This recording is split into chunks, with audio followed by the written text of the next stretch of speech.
Si Lorelei ay taekwondo player na medyo siga. Pero sweet girl naman. Walang kinatatakutan pero natitiklop dahil sa isang engineer. Si Malcolm, isang masungit na engineer. Idedemanda raw ang bumugbog sa kanya, pero na love at first sight dito. Tunghayan ang kilig to the bones nilang kwento. Bakit ba? Mahilig man loko yung mga lalaki. Iisa yung hotdog pero gusto ng dalawang pechay.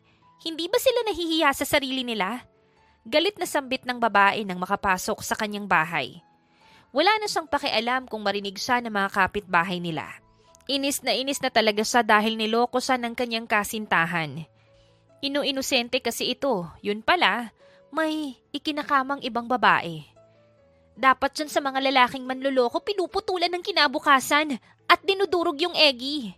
Dinampot niya ang isang vase at ibabato sana kaso nang maalalang mahal yun, binitawan niya na lang. Sumuntok-suntok na lamang siya sa ere at sumipa para mailabas ang sama ng kanyang loob. Nasa ganoon siyang senaryo nang umiiyak na dumating ang nakababata niyang kapatid na babae. Bakit ka umiiyak? Kunot noong tanong niya dito. Ate, lumapit ito sa kanya at yumakap. Ang sakit-sakit, ate! Ang sakit! Ha? Anong masakit? Nadali na naman nung manikirista yung ingrown mo? Umiling ang kanyang kapatid at humiwalay sa yakap. Ate, ginawa ko naman lahat para sa kanya eh. Binigay ko lahat pero niloko niya lang ako. Napamura na lamang si Lorelei dahil sa kanyang narinig. Hindi niya ina-expect na niloko rin ang kapatid niya ngayong araw. Teka, may boyfriend ka? Gulat niyang sambit. Wala kasing nabanggit ang kapatid niya na may boyfriend ito. Akala kasi niya single muna hanggang sa makagraduate ito. Graduating na kasi ito ngayong taon. Ate, niloko niya ako.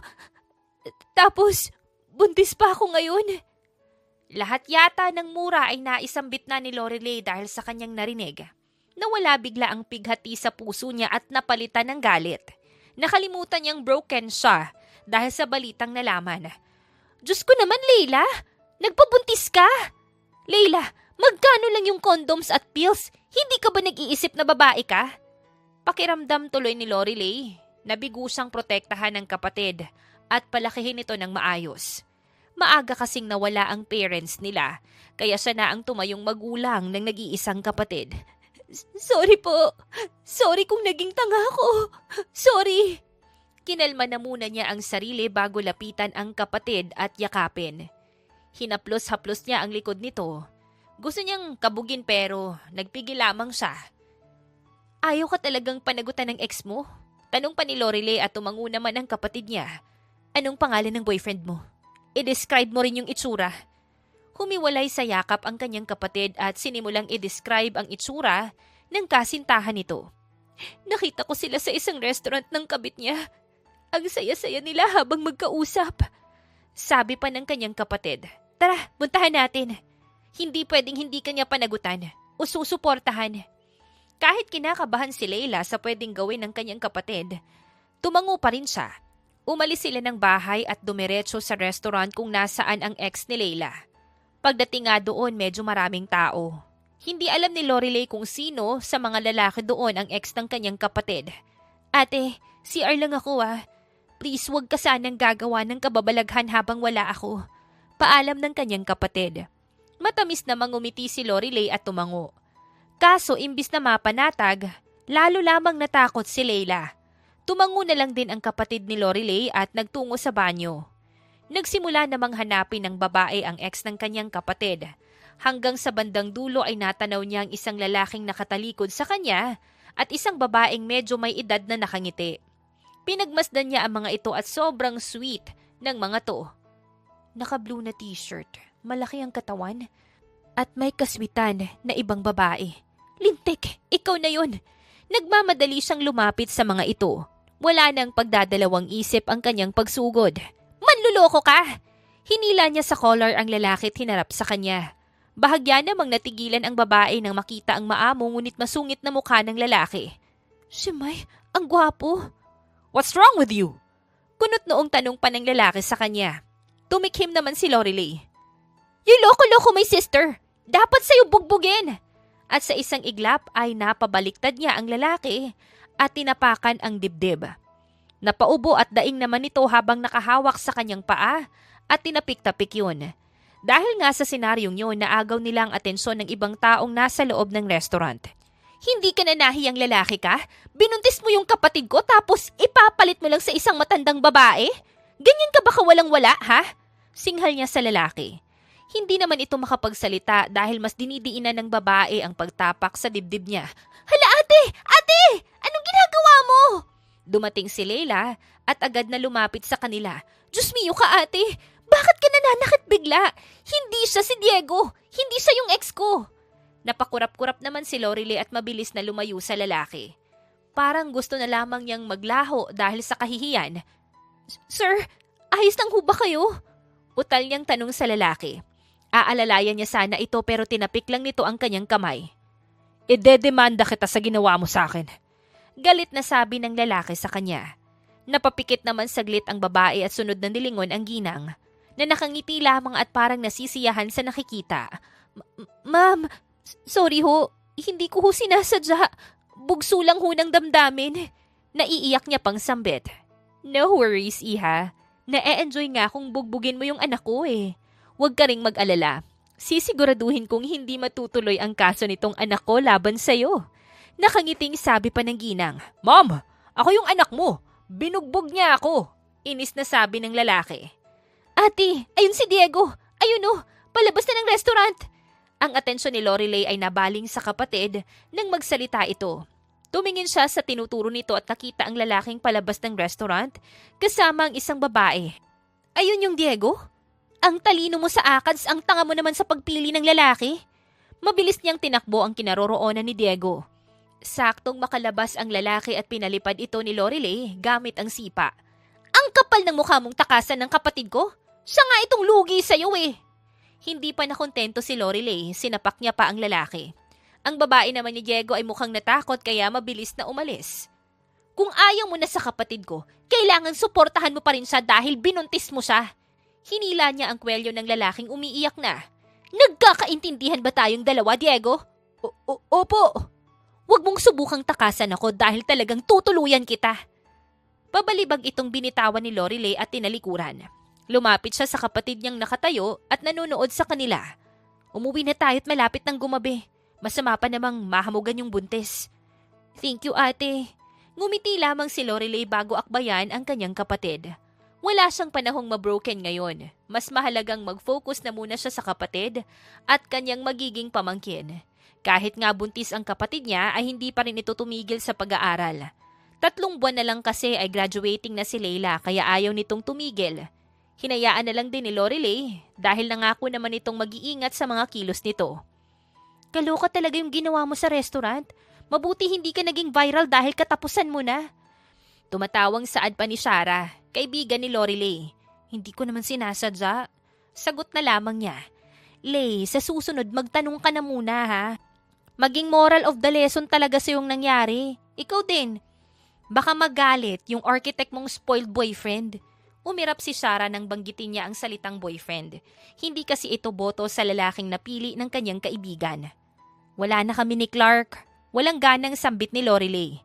Masakit pa rin para sa kanya yon pero ayaw niyang magdrama dahil wala din naman siyang mapapala. Wala na kayo? Bakas ang saya sa boses ng babae. Wow, natauhan ka na ba na walang kwenta yung lalaking kagaya niya? OMG, I'm so proud of you, Lay. Nahuli kong may babae. Niyabangan pa ako nung loko kaya tinaekwondo ko. Pero masakit siya sa heart kasi minahal ko siya ng sobre. Napabuga na lang ng malalim na hininga si Lorelei. Malungkot ako para sa pagiging heartbreak mo. Pero masaya ako kasi wala na kayo. Hayaan mo, hahanap ako ng the best man for you. Yung hindi ka gagaguhin at mamahalin ka ng sobra. Nakangiting sabi pa nito. Ay, ayoko na muna. Tumayo si Lorelei. Sige na, balik na ako doon sa kantin. At tapos na yung break time ko. Baka pag-initan na naman ako ng mga ipokrita doon sa baba. Napatawa naman si Sarah at tumango na lamang. Nagtatrabaho si Lorelei sa kantin ng isang company na nire-renovate at ang boss niya ay si Sarah na mismong kaibigan niya. Namangha kasi si Sarah sa galing niyang mag-taekwondo noon kaya gusto nitong maging kaibigan siya. Si Lorelei kasi ay isang taekwondo champion. Nakapag-compete na siya sa iba't ibang bansa at palagi siyang panalo. Kaso lahat ng ipon niya ay naubos dahil sa pagpapagamot niya noon sa parents niyang parehong nagka-cancer. Sa ngayon, ayaw na rin niyang mag-compete dahil na-trauma siya sa isang pangyayari. Buti naman bumalik ka na. Akala ko mag-feeling boss ka na naman. Bungad sa kanya ni Natasha, ang inggitera niyang katrabaho. Anong mag-feeling boss yung sinasabi mo dyan? Itigil mo nga yung paghihit-hit mo. Nakakapangit nga ng muka, nakakapangit pa ng ugali. Inirapan niya ito at pumesto na lamang sa pwesto niya. Saktong lunch na rin ng mga workers doon kaya naman naging busy rin kaagad si Lorelei. Siya kasi ang tagabigay ng kanin at ulam ng mga bumibili. Ikaw ang magbabayad ng lunch ko. Kaswal na sabi ng lalaking kinababaliwan niya noon ang kanyang ex na si Clark.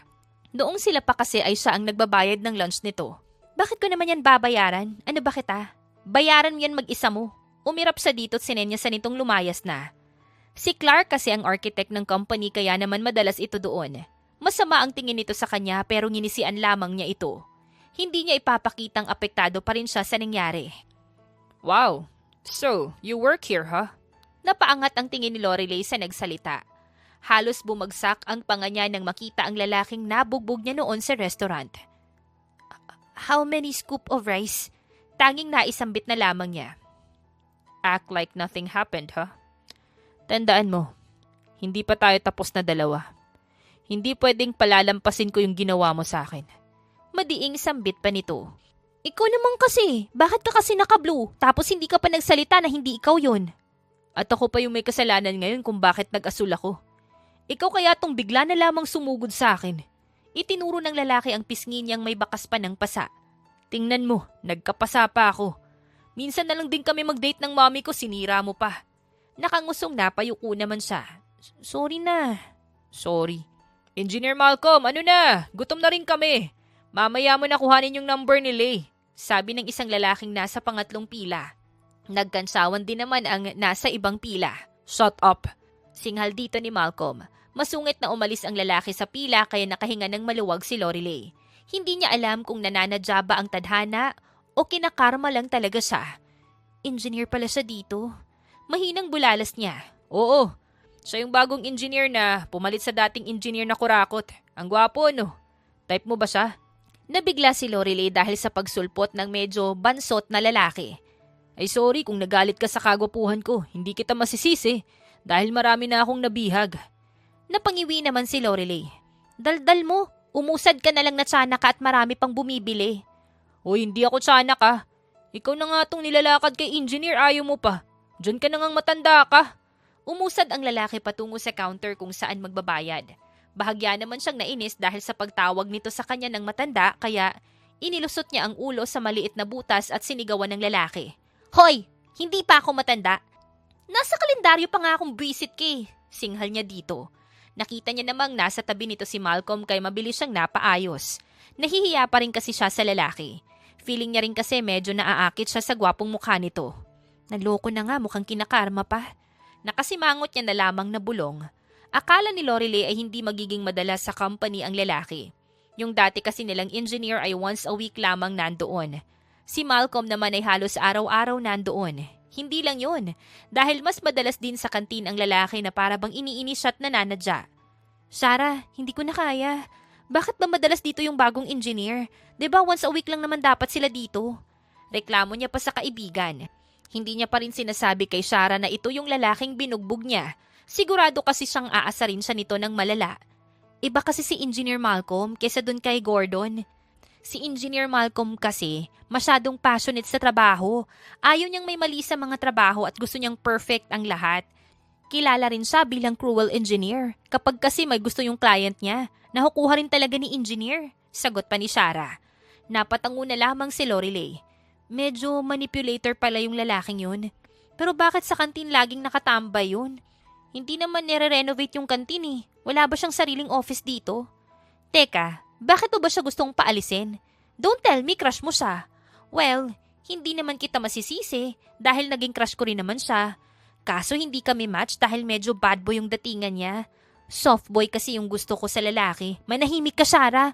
Hindi ko crush yung lalaking yun. Hindi ko nga siya kilala eh. Biglang may kumatok sa office ni Sarah. At nang bumukas yon, ay mabilis na napaayos ng upo si Lorelei nang makita si Malcolm. Para tuloy siyang batang takot sa isang tao. Engineer Malcolm, how may I help you? Nakangiting tanong pa ni Sarah. Gusto ko lang sabihin na kailangan na nating puntahan yung materials para ma-check ng mabuti kung compatible ba sa company. Kasama dapat tayo doon para hindi mabara-bara lang ang pagpili. Seryosong sagot ng lalaki. Tumango naman si Sarah. Okay, engineer, ngumiti ito. Oo nga pala, gusto ko lang ipakilala sa iyo tong kaibigan ko, si Lorelei. Sarah, hindi mo ko kailangang ipakilala. Sita ni Lorelei sa kaibigan. Alam niya kaagad na trip siya nito. Oh, I knew her. I really knew her. Ramdam ng babae ang bawat diin sa boses ng lalaki kaya napalunok na lamang siya. Wow! Ang sabi kasi nitong si Lorelei, hindi kayo magkakilalang dalawa. Tumawa naman si Sarah. At dahil magkakilala na kayo, mas maganda sigurong kayo na lang yung tumingin ng materials bukas. May sakit kasi ako, engineer. Bawal ko naman i-risk yung health ko, kaya si Lorelei na muna yung bahala sa akin. Don't worry, ex ng arkitektong si Lei, kaya marami siyang alam. Mahinang siniko ni Lorelei ang kaibigan. Ayokong sumama dyan, Sarah. Pinaglalayo ko nga kaming dalawa. Pagsasamahin mo pa kami. Malaking kasalanan ko dyan kaya ikaw na lang. Triple pay to, Lei. Isa pa chance mo na to para magkaroon ulit ng baby loves. Sagot ng kanyang kaibigan. Ayoko. Okay. We'll see each other tomorrow. At sabay alis ni Malcolm.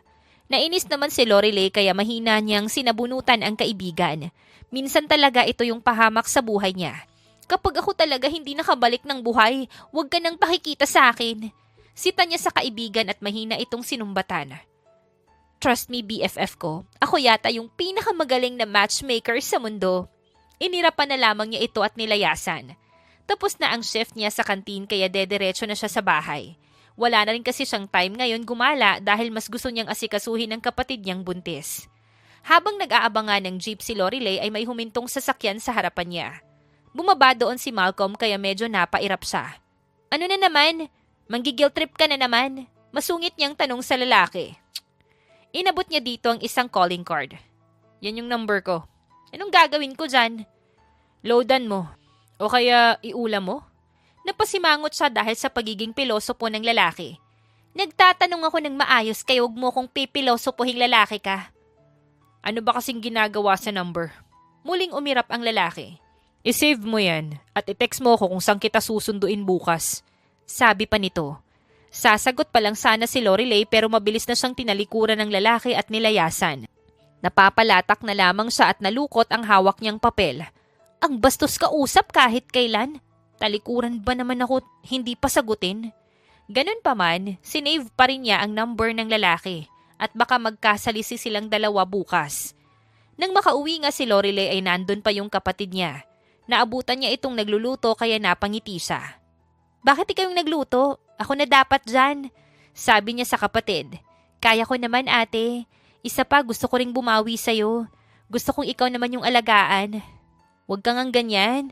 Kinikilabutan lang ako eh. Hindi bagay sa kagaya mong maarte at maldita ang maging sweet. Napatawa na lamang ang kanyang kapatid. Ano, nagbigay na ba yung tatay ng anak mo? Tanong pa ni Lorelei. Tumango naman si Leila. Nag-abot na siya. May nagbayad rin pala sa mga taga-compound. Paldo tayo ngayon kaya nag-adobo ko. Sa isang compound kasi nakatira sila Lorelei at ang compound na yon ay pagmamay-ari nila. Ang mga kasama nila sa compound ay naninirahan sa kanila kaya may extra income din sila. Itabi mo yung mga pera na hawak mo para sa baby mo. Sa sahod ko ay mag-aabot din ako sa'yo para may ipon ka kaagad. Sabi ng babae. Thank you ate ah. Promise ko na babawi ako sa'yo kapag may work na ako. Gagawin kitang donya dito sa lugar natin. Sus, maging malusog lang kayo ng anak mo okay na sa akin. Naiiyak namang nilapitan ni Leila ang kapatid at niyakap. Kahit hindi sanay si Lorelei sa ganon, hinayaan na lamang niya ito. Masanay kasi siyang nagsasabunutan silang dalawang magkakapatid. Oo nga pala, wala ako bukas kaya wala kang kasama dito. Aalis ako bukas para sa trabaho kaya magpakabait kang babaita ka ha. Humiwalay sa yakap si Lorelei. Kapag nagpunta na naman dito sila Tado, tawagan mo ko. Huwag kang basta-bastang magmamatapang at isipin niyang anak mo, maliwanag ba? Yes, ate kong maganda. Si Tado kasi ay isang negosyanteng gustong bilhin ang compound nila para gawing paupahan. Gumagamit pa kasi ang lalaki ng dahas para makuha ang compound. Siyempre, hindi naman nagpapatinag si Lorelei. Kinabukasan nga ay maagang nagayak si Lorelei dahil maaga silang aalis ni Malcolm. Kahit hindi siya early bird, naging early bird siya bigla. Nahihiya din kasi siyang malate. "Where are you?" Yan kaagad ang bungad ni Malcolm sa kanya nang masagot nito ang kanyang tawag. Dito sa abangan ng jeep. Dito ka na lang pumunta," sagot niya. Bigla siyang nanlambot sa malalim na boses nito kaya napapautal siya bigla. "Okay, I'll go there now." Tumango na lamang si Lorelei at pinatay ang tawag. Hinintay niya ang lalaki at ilang sandali nga ay dumating na ito. Bumusina ito sa kanya kaya agad siyang sumakay sa kotse nito. "May iba tayong kasama. Sumama si Architect Clark at yung assistant niya," sabi ni Malcolm habang nasa biyahe. Napasimangot naman si Lorelei. "Bakit sumama pa yun? Hindi naman siya kailangan dun eh." "Why? Gusto mo bang dalawa lang tayo para masolo mo ko?" Nakangising tanong ng lalaki. "Lo, medyo makapal din yung mukha mo, no? Ayoko lang kasama si Clark dahil nakakairitang kagaya niyang babaero. Dapat talaga si Shara na lang yung kasama mo eh." "Matulog ka na lang dyan at malayo-layo pa yung biyahe natin. Batangas yung destinasyon natin ngayon." Hindi na kumibo si Lorelei. Sinaran niya na lang yung zipper ng jacket niya nang hanggang baba at sinuot ang hoodie niya sa ulo bago pumikit. Natulog na nga lang sa biyahe ang babae habang si Malcolm ay tahimik na nagmamaneho at pasulyap-sulyap sa babae. Magmula kasi nang binugbog siya ng babae ay hindi na ito mawala sa kanyang isipan. Hindi niya maintindihan pero may kung ano sa babae na hindi niya maipaliwanag. Sa gitna nga ng pagmamaneho ay nag-request ng video call ang kanyang ina. Isinandal niya ang cellphone niya at sinagot ang tawag. "Hey mom, how are you?" Tanong niya sa ina. "I'm good, na-miss lang kita." Sigurado siyang kagalit na naman ng ginang ang kanyang ama. "At naiinis din ako sa daddy mo. Kinalimutan niyo yung anniversary namin ngayon kaya nakakapikon siya." Napatawa na lamang siya. "Mom, hindi ka na nasanay. Alam mo namang matanda na si daddy kaya makakalimutin na." "Kahit na!" Umirap ang kanyang ina. "Kaya ikaw, wag na wag mong kakalimutan ang anniversary niyo ng asawa mo." "Ako? Wala nga akong asawa eh." "Bakit kasi hindi mo sundin yung payo ko sa'yo? Hanapin mo si Miss Taekwondo." Good match na good match kayo, anak. Sobrang boto din ako sa kanya kaya paniguradong magiging masaya kayo." Hindi niya maintindihan ng ina at gustong-gusto nito si Lorelei. Kahit hindi niya kilala ng lubusan ang babae, ito pa rin ang gusto nito para sa kanya. "Mom, tigilan mo na yan. We're not a good match, okay? Isa pa, hindi mo naman siya gaanong kakilala." "OMG! Is that her?" Napalingon saglit si Malcolm sa kasama niya. Wala na ang hoodie nito sa ulo at nakanganga na ito kaya napatawa siya. "Ikaw ha, kunwari ka pang ayaw mo pero dumidiskarte ka na pala. Anak ka talaga ng daddy mo." "Mom, trabaho lang to, hindi ko na kayo iistorbohin. Galingan mo yung pangaakit ha. I love you, anak." Napahinga na lamang ng malalim si Malcolm. Nang patayin ng kanyang ina ang tawag, alam niya na agad ang tumatakbo sa isip ng kanyang ina. "Ikaw kasi." Paninisin niya sa babae. Dahil red light naman, inayos niya muna ang higa nito at halatang nangangawit yun. Ibinaba niya ang upuan nito at nilagyan nito ng neck pillow. "Ang inosente mong tignan pero kapag gising ka, ang lakas mong mambugbog." Muli siyang napatawa ng humilik ang babae. Upang medyo makaganti sa babae, binidyo niya ang postura nito at kinuhanan din ito ng litrato. Kahit sa ganoong paraan man lang ay makaganti siya. Napasarap nga ang tulog ni Lorelei dahil nang magising siya ay nasa Batangas na sila. Bahagya pa siyang nagtataka sa ayos niya pero hindi na siya nagtanong pa. "Wow, nasa Batangas na tayo?" Masayang tanong niya. "Mukha ba tong Maynila?" Sinamaan niya ang lalaki sa pagiging pilosopo nito pero hindi siya nito pinansin. "By the way, 3 days tayo dito.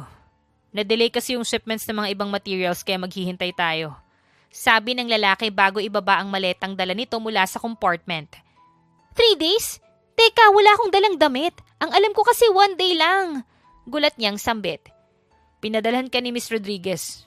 Itong isang maleta na dala ko ay para sa'yo." Sagot ng lalaki. Napasimangot na lamang si Lorelei. Talagang tutupiin niya sa 8 ang kaibigan kapag nakita niya ito. Nai-imagine niya na kaagad na nakangisi ito, kaya naman mas lalo siyang napikon. Alam niya ring sinadya nitong pagsamahin silang dalawa ni Malcolm ng matagal. Ang bagay pang ang kinakainisan ng babae ay nasa iisang room sila ni Malcolm. Kahit pa dalawa ang kama doon, nako-conscious pa rin siya dahil hindi siya sanay. Tutupiin talaga kita sa 8 babae ka. Singhal niya sa kaibigan mula sa kabilang linya. Ka-video call niya ito at naiinis siya dahil sobrang saya pa nito. Chill lang. Ginagawa ko lang to para mag-enjoy ka sa buhay mo. Isa pa, chance mo na rin to para makaganti sa ex mong sugpo. Ipakita mo sa kanya na mali siya ng sinayang, sagot ng babae. Sarah, hindi naman sa ganitong paraan. Alam mo ba kung gaano ko naiilang kay Malcolm? Wow! First name basis na pala kayong dalawa. Masaganang buhay, masaganang petsay ka talagang babae ka. Dahil sa pagka-bad trip niya, pinatayan niya ng tawag ang kanyang kaibigan. Ngunit napawi rin naman ang inis ni Lorelei nang lumabas ng CR si Malcolm. Topless ang lalaki kaya naman kitang-kita niya ang magandang katawan nito. Wala sa sariling napalunok tuloy siya. Like what you see? Nakangising tanong pa ng lalaki. Yes, I mean, yuck!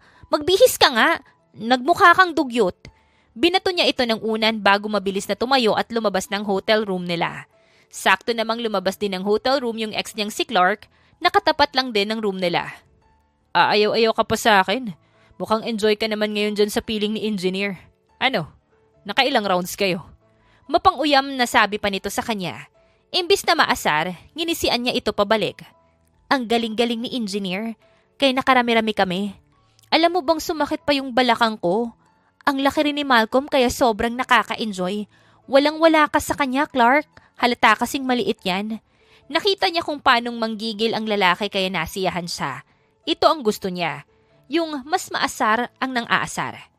Malandi kang babae ka. Kaya wala rin akong interes sa'yo at gusto ko lang lukuhin ka eh. Walang-wala ka rin sa sekretary ko. Sabi ng lalaki. Biglang bumukas ang pinto ng kwarto nila Lorelei.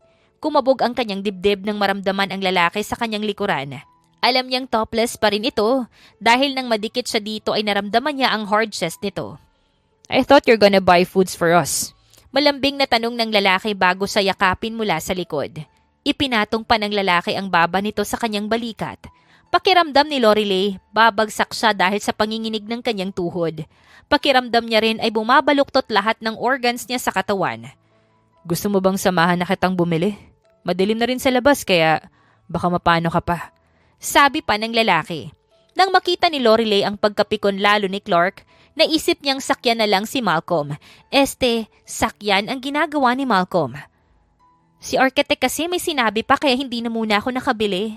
Hinawakan niya ang braso ni Malcolm na nakapulupot sa bewang niya. Pero pababa na rin ako. Bitaw na po ikaw at mamaya na maglambing. Okay, hintayin mo ako sa ground floor. Magbibihis lang ako. Sasamahan na kitang bumili para ma-safe. At bumitaw si Malcolm sa babae. Ngumiti si Lorelei sa lalaki at umalis doon. Pero bago tuluyang mawala ang dalawa sa kanyang paningin, nakita niyang sumeryoso bigla si Malcolm. Nang makapasok nga siya sa elevator ay hindi niya na maalis ang kanyang ngiti. Hindi niya alam pero nakaramdam siya ng kilig sa pagpapanggap na ginawa nilang dalawa ng lalaki. Manahimik ka, Lei. Saway niya sa kanyang sarili at umiling-iling. Hindi na nga hinintay ni Lorelei ang lalaki sa ground floor. Akala niya kasi, kasama lang sa palabas nila ni Malcolm ang pagsama nito sa kanyang bumili. Wala rin naman siyang planong bumili ng pagkain pero bibili na siya dahil ililibre niya ang lalaki bilang pasasalamat. Sa pinakamalapit na fast food na lang siya nagtungo. Ayaw niya ring lumayo at hindi niya kabisado ang lugar kung nasaan sila. Bakit di mo ko hinintay? Nabigla si Lorelei nang biglang sumulpot si Malcolm habang naglalakad siya pabalik sa hotel. Ha? Anong ha? Nakasimangot na kinuha nito ang mga dala niya. Ang sabi ko, hintayin mo ko pero lumakad ka na mag-isa. Kahit kaya mong lumaban, babae ka pa rin. Paano ka? Magiging walang kwentang boyfriend na ako niyan. Ha? Anong boyfriend yung pinagsasasabi mong lalaki ka? Gusto mong bumalik sa hotel room na pilay? Iniwan mo na ako, binantaan mo pa ako. Ginaganyan mo na ba ako, mahal? Tigilan mo nga ako. Naunang naglakad si Lorelei dahil naiilang na siya sa lalaki. Tumatawang nakasunod naman sa kanya ang lalaki. At maya-maya nga lamang ay namalaya na lamang ng babae na nakangiti na rin siya. Natauhan din naman siya ng muntik na siyang masubsob.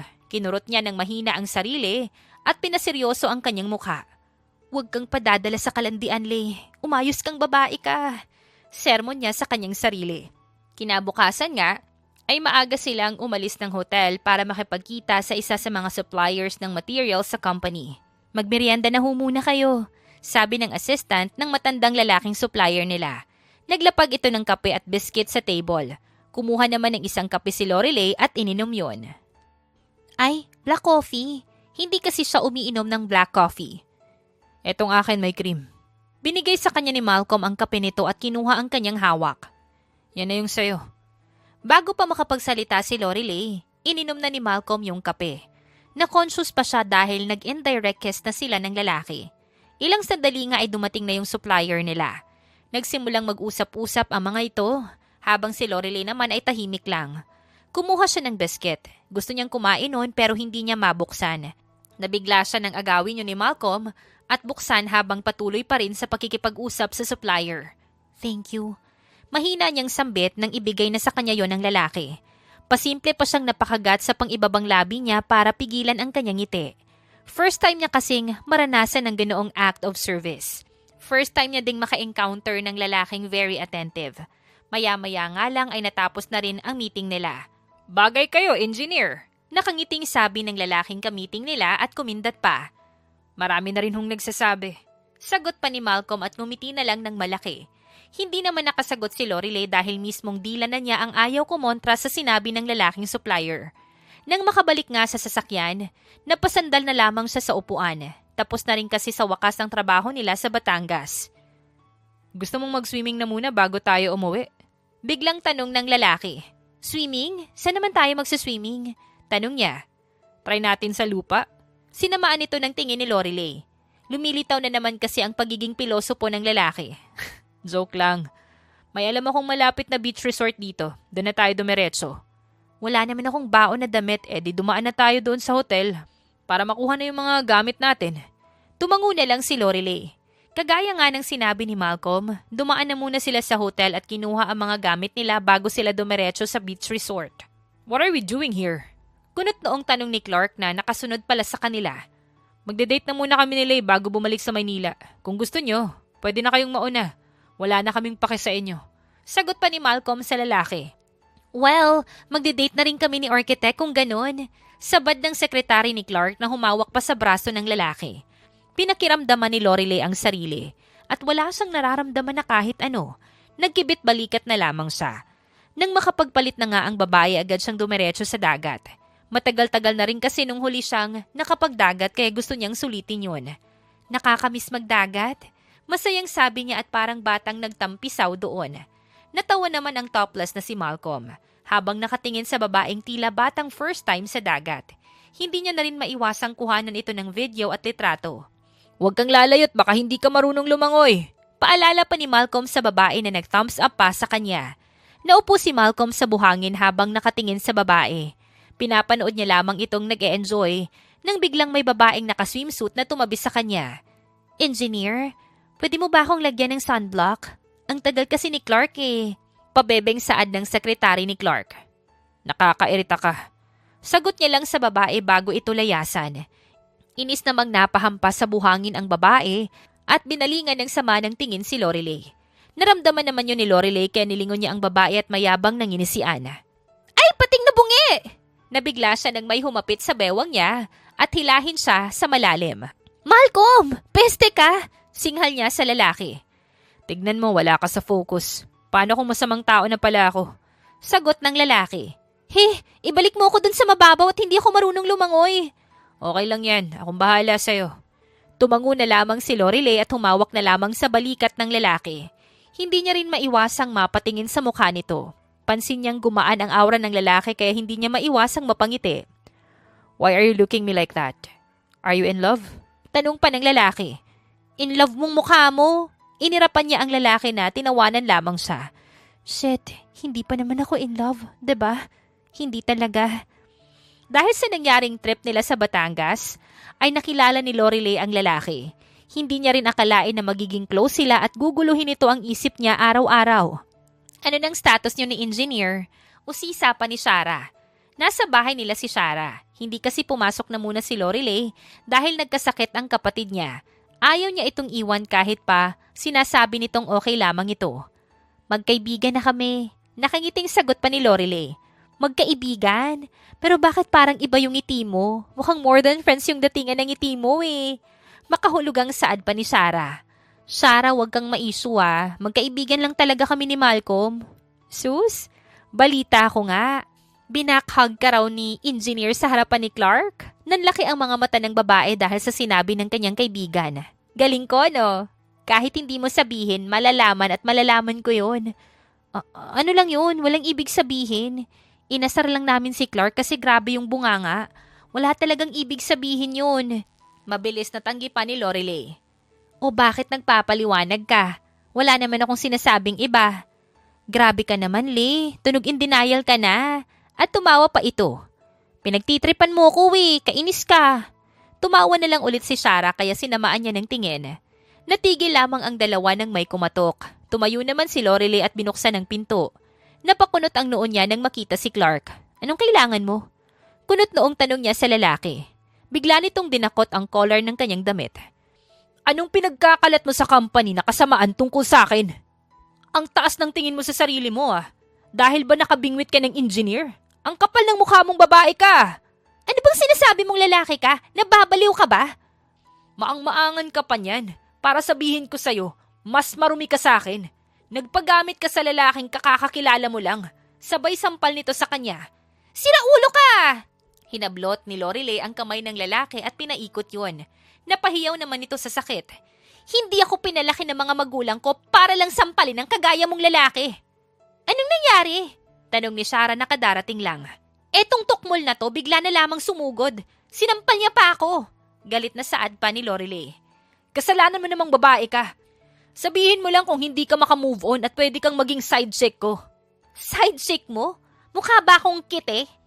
Pakaladkad itong hinila ni Lorelei palabas ng bahay nila. Nang makarating sa gate, pabalibag niyang binitawan ang lalaki. Subukan mong bumalik dito at sisiguraduhin kung hindi ka na makakalakad.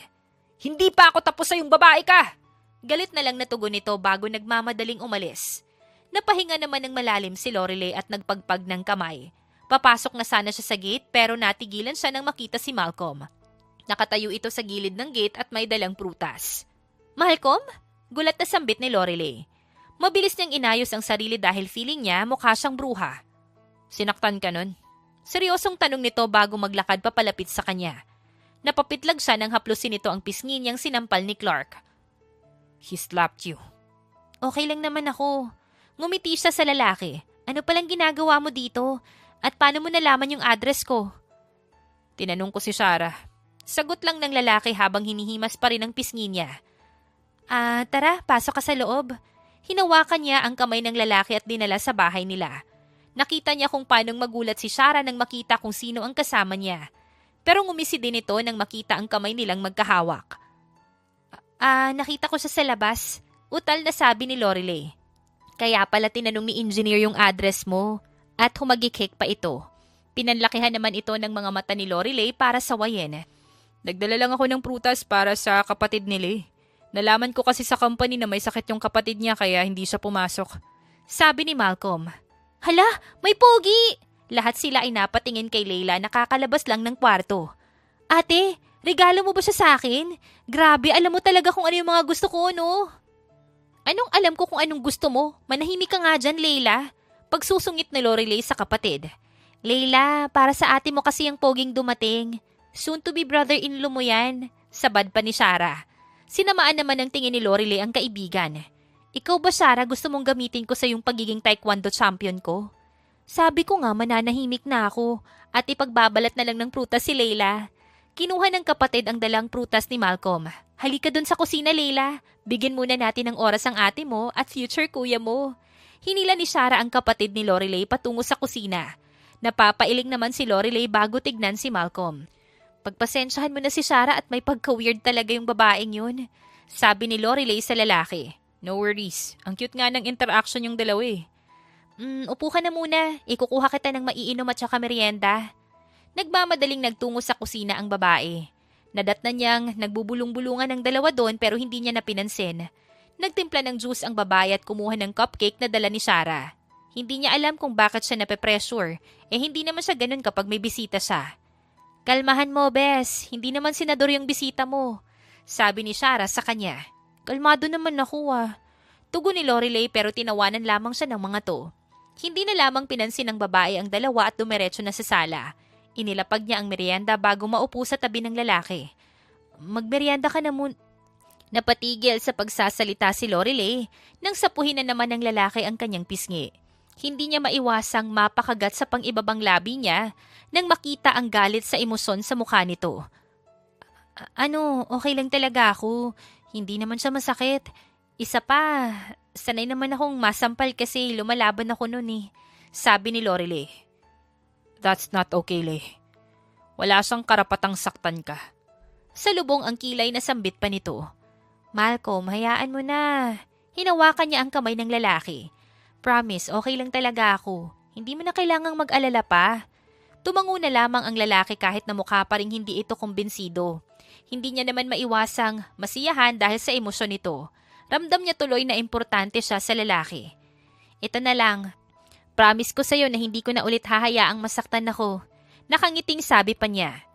Kahit hindi ka mangako, hindi ko talaga hahayaang masaktan ka ulit. Walang may karapatang manakit sa'yo. Napapikit naman siya sa lalaki. Bawat salitang binibigkas nito, tagos na tagos sa puso niya. Hindi tuloy maiwasang magwala ang kanyang puso. Thank you sa pag-aalala, Malcolm. First time na may lalaking mag-alala sa akin maliban sa papa ko. Hindi kasi ako kaya i-appreciate to ni Clark Ewan ko ba kung bakit natagalan ko yung kumag na yon. Lei, you deserve to be appreciated. Huwag kang papayag na binabaliwala ka lang ng mga tao. Kahit nang bubugbog ka, medyo mabait ka naman. So hindi ako mabait. Gusto mong ma-taekwondo ulit? Oo, basta ikikis mo yung parte ng katawan kong susuntukin mo. At itinaas baba pa ng lalaki ang kanyang dalawang kilay. Ewan ko sa'yo, Malcolm Sullivan. Inirapan niya ito tinalikuran. Nang makatalikod siya sa lalaki ay doon pa siya napangiti. Pero napawi rin yon nang makitang nakatingin sa kanya ang kanyang kapatid at kaibigan. Mapang-asar nang umisi ang mga ito sa kanya kaya binigyan niya ito ng nagbabantang tingin. Mas naging malapit pa nga si Lorelei at Malcolm sa isa't isa. Hanggang sa namalaya na lamang ng babae na muling nabuksan ang puso niya at iniibig na niya ang lalaki. Pinipigilan naman niya kaso natatanga na naman talaga siya. Nasaan ka? Tanong ni Lorelei mula sa kabilang linya. Wala kasi ngayon ang lalaki sa company kaya tinawagan na niya. May inaasikaso lang akong importanteng bagay. Babalik ako mamaya sa company para sunduin at ihatid ka. Sagot ng lalaki. Napakunot noo ang babae nang marinig na parang may nagsisigawan sa kabilang linya. Bakit parang may nag-aaway dyan? Ayos ka lang ba talaga? Yes, I just want you to trust me, Lei. Palagi naman akong may tiwala sa'yo, Malcolm. Thank you, Lei. I love... Biglang namatay ang tawag kaya napasimangot siya. I love? Anong I love? I love you ba yun? O baka naman I love Philippines? Nakakainsip, bakit hindi naman natuloy? Nakabusangot na sambit niya bago itago ang kanyang cellphone. Akmang maglalakad na siya pabalik sa kantin pero natigil siya nang harangan siya ni Clark, kasama ang sekretary/kabit ng lalaki. Ano na namang problema mo? Gusto mo na namang tamaan ka sa akin? Banta niya sa lalaki. Huwag kang mayabang na babae ka. Ngumisi ang lalaki. Bakit? Akala mo ba talaga gusto kang sutain ng engineer na yon? Lorelei, mas halang pa yung bituka nun sa akin. Kung ako sa'yo, bumalik ka na lang sa akin. Napatawa si Lorelei. Talagang si Malcolm pa yung halang yung bituka. Clark, kung sisirain mo siya sa akin, huwag mo nang ituloy dahil hindi ako maniniwala sa kagaya mong manggagamit. Tumawa naman ang sekretary ni Clark bago ilahad ang isang folder. Here. Ngayon ka mag-decide kung sino nga ba yung mas masamang tao. Kunot noong kinuha yon ni Lorelei at binuksan. Bahagyang natigilan ang babae nang makita kung anong nakasulat sa papel. Iniisip niyang gawa-gawa lamang yun nila Clark. Kaso may pirma ni Malcolm doon kaya kinabahan siya. Engineer ni Tado si Malcolm Sullivan. Ibig sabihin, ginagamit ka lang niya dahil ikaw yung may-ari ng compound do gusto ng kliyente niya. Nakangising sabi pa ni Clark. Napakuyom ng kamao si Lorelei bago binitawan ang papel at lampasan si Clark. Biglang tumunog ang kanyang cellphone. Nang makitang kapatid niya ang tumatawag, kaagad niya yung sinagot. Ate, nanggugulo na naman sila Tado dito. Ang dami niyang kasama at pinalalayas na kami. Natarantang sambit ng kanyang kapatid. Pauwi na ako. Diyan ka lang sa bahay at huwag kang gagawa ng ikakapahamak niyo ng pamangkin ko. Hinubad ni Lorelei ang kanyang apron at nagmamadaling lumabas ng company. Nakita niya ang isang taxi sa gilid na kaagad niyang sinakyan. Miss, may pasahero na ako. Magbabayad po ako ng doble. May emergency lang po kasi ako sa bahay. Tumango naman ang driver at agad na nagmaneho. Habang nasa biyahe ay galit ang lumulukob sa puso ni Lorelei. Hindi niya matanggap na nagpaloko na naman siya sa isang lalaki. Hindi rin siya makapaniwala na sa muling pagsugal niya, talo na naman siya. Ginamit mo lang pala ako. Tumulo ang kanyang luha na mabilis niyang pinunasan. Nang makarating sa kanila, nagbayad nga siya at bumaba. Nasa labas pa lang siya ng gate ay nakita na niya si Tado. Nakita niya rin na magulo na sa compound nila. Ako na ang nagmamay-ari ng compound na to! Madiing sambit ni Tado. At sinong may sabi na sa'yo na to? Napalingon sila kay Lorelei nang magsalita ito. Hindi ka ba nagtatanda, Tado? Gusto mo na naman bang maospital? Nandito ka na palang mayabang ka. Sa tingin mo ba masisindak mo pa rin ako hanggang ngayon? Hindi na ako natatakot sa yung babae ka. Total, mapapasakin rin naman tong compound na to. Okay lang naman sigurong turuan kita ng leksyon. May isang lalaking sumugod kay Lorelei na mabilis niyang naiwasan. Hinawakan niya ang kamay ng lalaking may hawak na baseball bat at pinilipit yon. Dahilan para mapahiyaw sa sakit ang lalaki. Dadaan na muna kayo sa bangkay ko bago niyo makuha tong compound ng mga magulang ko. Sabay-sabay nangang sumugod ang mga tauhan ni Tado pero baliwala lamang yun kay Lorelei at eksperto niyang nilabanan ang mga to. May isang lalaking nakatayo na hindi napansin ng babae. Umamba ito ng hampas ng baseball bat sa kanya. Pero bago pa nito tamaan si Lorelei, may yumakap sa babae at yon ang tinamaan. Malcolm! Gulat na sambit niya habang nakatingin sa lalaki. Are you okay? Sa halip ay tanong sa kanya ng lalaki. Sasagot na sana ang babae pero nang maalala niya ang ginawa ng lalaki, ay malakas niya itong tinulak palayo sa kanya. Kasama ba to sa pagpapanggap mo? Sarkastikong tanong niya dito. Lee, let me explain everything. Mahinahong sambit ng lalaki. Wala ka nang dapat ipaliwanag pa, Malcolm. Malinaw na sa akin ang lahat na ginamit mo lang ako para sa kapakanan mo. That's not true. Nakita ko na lahat ng ebidensya, Malcolm. Ngayon umalis na kayo dito kung ayaw niyong tamaan sa akin. Hindi na pinagsalita ni Lorelei ang lalaki at agad ng tinalikuran. Kasabay nga ng pagtalikod niya ay ang pagtulo ng kanyang mga luha. Sobra siyang nadurog sa nalaman niyang ginagamit lamang siya ni Malcolm. At sobrang tanga niya dahil nagawa niyang magpauto sa lalaki. Ate! Ate, bakit ka umiiyak? May nangyari ba? Sinaktan ka ba nila, Tado? Tignan mo, ang dami-dami mong galos. Ayos lang ako. Hayaan mo munang magpahinga si ate. Pagod lang si ate. Ate, Leila, hindi ko alam kung anong meron sa akin at palagi nila akong sinasaktan. Hindi man lang ba ako kamahal-mahal? Wala na ba akong karapatan na maging masaya? Ate, hindi totoo yan. Kamahal-mahal ka. Sadyang tanga lang yung mga lalaki para saktan ka. Teka, sino ba yung nanakit sa'yo? Tatamaan sa akin yun. Hindi na sumagot si Lorelei at nanahimik na lamang.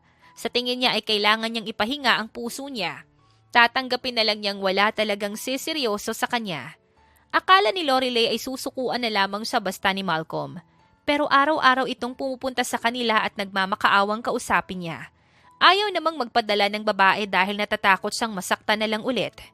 Ate, ilang araw nang nasa labas si Kuya Malcolm. Kalalabas lang nun ng ospital kaya kausapin mo na. Sabi sa kanya ni Lorelei. Nagsawa na yatang umuwi ang lalaki at nagcamping na lamang sa harapan ng bahay nila. Kasalanan ko ba? Hindi ko naman sinabing bumalik siya.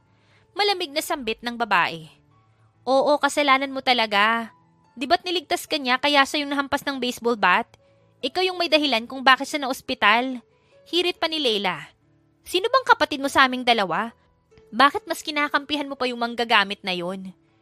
Hindi ko naman siya kinakampihan. Ang akin lang. Hayaan mo muna siyang magpaliwanag. Paano kung bumase ka lang pala sa mga sinabi ni Clark? Mas maganda na alamin mo pa rin yung totoo kaysa sa magsisi ka sa huli. Tugon pa ni Leila. Napaisip naman si Lorelei dahil sa sinabi ng kanyang kapatid. Napakamot siya bigla sa kanyang ulo at napahinga na lamang ng malalim. Sa tingin mo, kakausapin ko siya? Mahinang tanong ni Lorelei. Oo, kausapin mo na.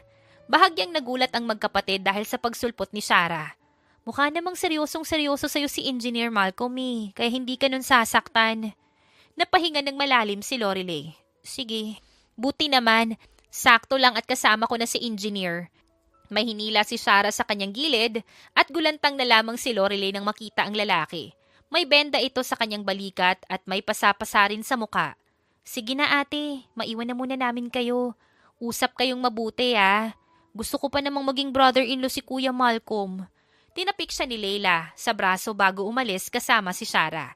Napuno ng katahimikan ang buong kusina nang maiwan ang dalawa doon.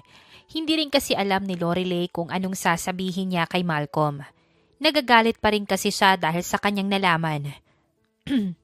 Tumikim si Lorelei. Magsalita ka na. Kung may sasabihin ka, sabihin mo na. Sorry. Napaiwas ng tingin ang lalaki dahil pakiramdam niya ay tutulo na ang luha niya.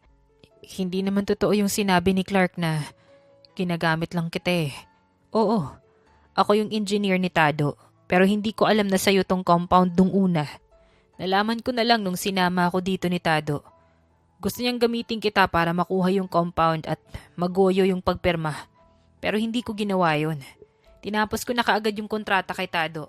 Pero ayaw tanggapin ng kumag at pinipilit pa rin ako. Tapos nung sasabihin ko na sa'yo, umepal naman si Clark. Lorelei, maniwala ka sa akin, hindi kita ginamit. Totoong mahal kita. Totoong totoo. Tumulo na nga ang luha ni Malcolm. Ramdam ng babae ang pagiging sincere ng boses nito. Hindi rin niya maiwasang mapatawa dahil parang bata itong inagawan ng candy. Hindi niya rin ina-expect na may ganitong side ang lalaki. Lei, tatanggapin ko kung hindi mo ako mahal. Pero hindi ako lalayo at ipipilit ko pa rin ang lahat. Akin ka Ayokong hindi ka sa akin. Umiiling-iling pa ang lalaki habang tumutulo ang luha nito. Malcolm, aalis ako. Hindi, ayokong umalis. Lalayo ako pero 5 meters lang. Ay, pwede rin naman na hanggang sa labas ako ng bahay mo pero yung lalayuan na talaga kita. Hindi ako papayag doon. Mahal kita Hindi ko kaya kapag nawala ka sa akin. Napaka-OA mo, kahit ano gagawin ko. Kung manahimik ka nga muna kaya. Hindi na ako nakapagsalita dahil dyan sa pagiging OA mo Gusto rin sanang humingi ng sorry ni Lorelei dahil mas inuna niya ang emosyon. Kaso hindi siya makapagsalita. Ano? Pagsasalitain mo ba ako? O ikaw na lang yung magsasalita? Nagpunas naman ng luha si Malcolm. Sorry. Napahinga ng malalim si Lorelei. Unang-una sa lahat, gusto kong mag-sorry dahil sa maling akala ko. Hindi mo ko masisisi dahil niloko na ako Isa pa, bakit kasi hindi mo nalang sinabi kaagad? Akala ko talaga ginamit mo lang ako para dyan sa trabaho. Ilang araw kaya akong umiyak dahil doon. Pagkatapos mo akong paibigin, malalaman ko na lang na ginagamit mo pala ako. Hindi ko nga ginawa yun, patapusin mo nga ako. Or ikaw yung tatapusin ko. Natahimik naman kaagad si Malcolm. Ayun nga, hindi mo pala ako totoong ginagamit. Masyado akong nagpadala sa emosyon ko. Malcolm, sorry sa mga nasabi ko. Sorry din kung ang tagal mong nagcamping sa harapan ng bahay namin. Umiwas ng tingin si Lorelei. Tatanggapin ko kung susuko ka na sa akin. Mabilis namang lumapit ang lalaki kay Lorelei at hinawakan ng kamay niya. No, hindi ako susuko sa'yo. Ikaw lang ang tanging mahalaga sa akin na hindi ko kayang sukuan. At umiling-iling pa si Malcolm habang sinasambit ang mga bagay na yun. Mahal mo pa rin ako? Naiiyak na tanong ng babae. Mahal na mahal Hinding-hindi magbabago yun kahit anong mangyari. Palagi pa rin akong gagapang pabalik sa'yo. Napakagat na lamang si Lorelei sa pang-ibabang labi niya bago yakapin ang lalaki. Tumugon naman ng yakap si Malcolm at hinalikan pa sa ulo ang babae. Matagal din silang nagyakapan bago silang humiwalay sa isa't isa. Nakangiting hinaplos ni Malcolm ang mukha ng babae. I love you, Lei. I love you always. Dahan-dahang naglapit ang mukha ng dalawa at napapikit na lamang sila nang magtagpo ang kanilang labi. Enjoy na enjoy ang dalawa sa labi ng isa't isa nang bigla na lamang may tumikhim. Napahiwalay sila sa isa't isa at nahihiyang napaiwas ng tingin. Parang kanina lang ang lamig nyo sa isa't isa Ngayon mukhang nagiinit na kayo. Nakangising saad pa ni Leila. Ang usapan mag-aayos lang. Bakit may nagaganap na mukbang? Sabi pa ni Sarah. Manahimik nga kayong dalawa dyan. Pananaway ng babae sa dalawa. Namumula na ang kanyang mukha kaya napatawa ang dalawa. Ganyan pala suyuin. Sana masuyo din ako ng mukbang. Pang-aasar pa ni Sarah. Feeling ko, hahanap na ako ng bagong tatay nitong anak ko. Gusto ko rin kasing mamukbang, sabi naman ni Leila at hinaplos pa ang may kalakihan niyang tiyan. Hindi talaga kayo titigil? Gusto niyong tamaan? Sinamaan ni Lorelei ng tingin ang mga to pero tinawanan lamang siya ng mga ito. But nilapitan niya ang mga ito at mabilis namang tumakbo ang mga ito. Inis naman itong hinabol ng babae. Napangiti naman si Malcolm at nakihabol na lang din. Wala naman siyang magagawa sa kusina kaya hinabol na lamang niya ang kanyang mahal na babae. Pakiramdam ni Lorelei ang gaan-gaan ng pakiramdam niya tuwing gigising siya. Gwapong mukha ba naman ng taong mahal niya ang palaging bumubungad sa kanya sa tuwing gigising siya. Nag-overnight na kasi ang lalaki sa kanila. Minsan naman ay doon sila natutulog sa bahay ng lalaki.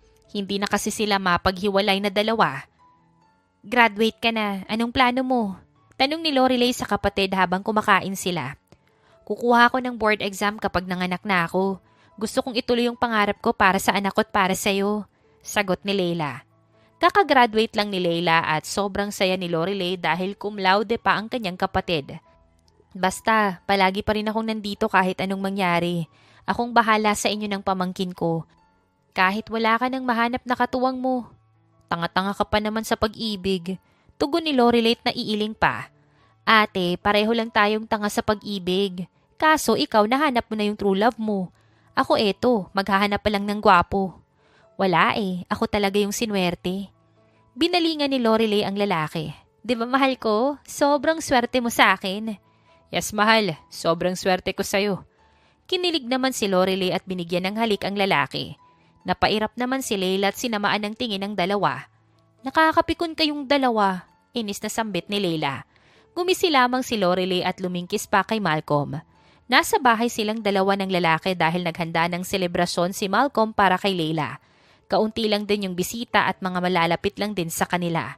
Pagkatapos nga nilang kumain ay umalis na muna si Malcolm. Hindi alam ni Lorelei kung saan ito nagpunta. Saan nagpunta yung kuya Malcolm mo? Nakita ko nagpaalam siya sa'yo. Tanong ni Lorelei sa kapatid. Aalis daw. Naku, mukhang iba naman yung lalambingin pagkatapos mo. At tumawa pa nga si Leila. Gusto mong suntukin ko yung puson mo? Inirapan ni Lorelei ang kapatid at nilayasan. Dumiretso na lang siya sa kwarto ni Malcolm para magpalit ng damit dahil natapunan siya ng sauce kanina. Binuksan niya ang cabinet kung nasaan yung kanyang mga damit at kinuha ang isang t-shirt. Nang isasara na niya yon ay nakita niya ang isang box na maliit sa gilid. Kinuha niya yon at tinignan. Natigilan siya nang makita ang isang diamond ring.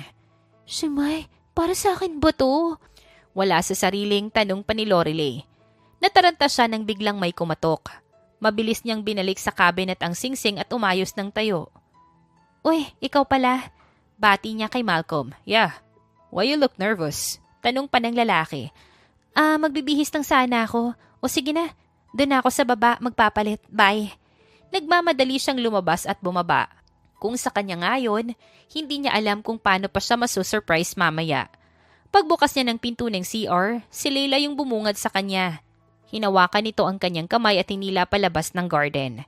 Nakita niya si Malcolm na nasa gitna ng heart na gawa sa mga rose petals. Alam kong alam mo na to dahil nakita mo yung singsing kanina.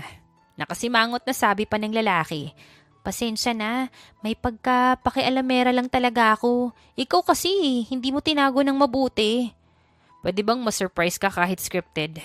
Tumango naman si Lorelei. OMG, ano to? Bakit may paganito? Kunwaring gulat na tanong ng babae. Ang OA niyong dalawa. Lapitan mo na't baka hindi ko kayo matansya, saad pa ni Leila. Dumila na lamang si Lorelei sa kapatid bago lapitan ang kanyang lalaking mahal. So I guess this is not a surprise anymore.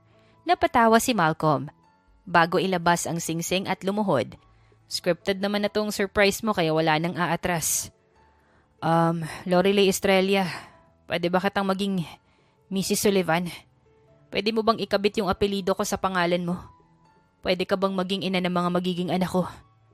Pwede ba kitang maging asawa? Kahit alam ni Lorelei ang tungkol sa gagawin ni Malcolm, hindi niya pa rin maiwasan na maging emosyonal. Inilahad niya agad ang kanyang kamay at sunod-sunod na tumango habang siya ay lumuluha. Yes, papakasalan kita, Malcolm. Willing akong maging Mrs. Sullivan mo.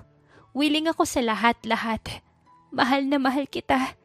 Naiiyak na isinuot ni Malcolm ang singsing sa daliri ng babae bago sa tumayo at hinagkan ito. Siniil niya rin ito ng halik kaya napapalakbak na lamang ang mga tao sa kanilang paligid. Anak na kayo agad! Sigaw ni Sarah at pumalakpak pa. Napatawa naman si Lorelei at napapailing na lamang. Masaya dahil may panibagong journey na naman ang buhay niya kasama ang lalaking mahal na mahal. Magmula nang maloko si Lorelei, akala niya ay forever single na siya.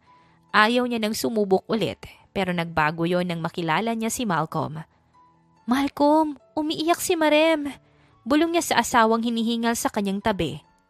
Katatapos lang ng kanilang intimate breakfast. Fresh na fresh agad si Lorelei pagising dahil sa kanyang hot na asawa.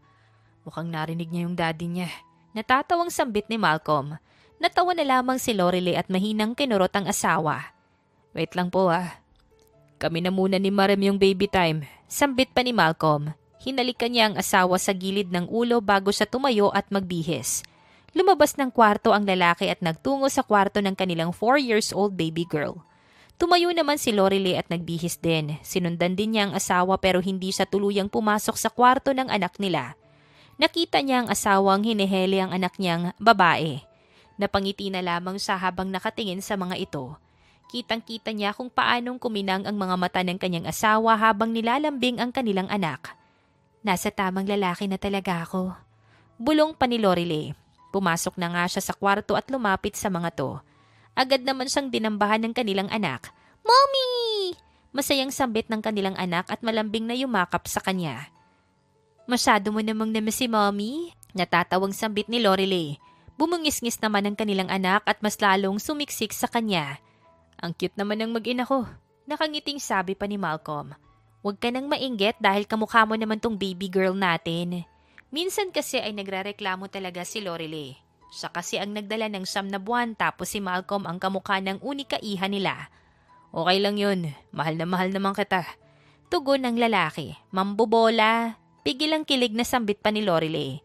Natawa naman si Malcolm bago yakapin ng kanyang mag-ina. Pareho niyang hinalikan sa noo ang mga to. Mahal na mahal ko kayong dalawa. Kayo ang dahilan kung bakit ako nagpupursige.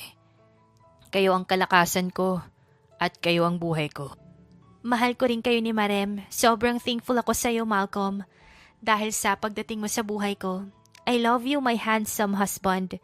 Magtatagpo sana ang labi ng dalawa pero agad na humarang si Marem, kaya pisngi nito ang nahalikan nila. Napatawa naman ang dalawa at napapailing na lamang. At dito na nga po nagtatapos ang kwentong pag-ibig ni Malcolm at ni Lorelei.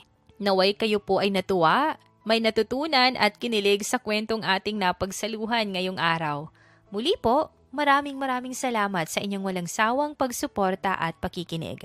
Hanggang sa susunod, abangan pa rin po ang mga kwentong puno ng aral, pagmamahal at inspirasyon. Siyempre dito pa rin po yan sa inyong inaabangang Dear Jen.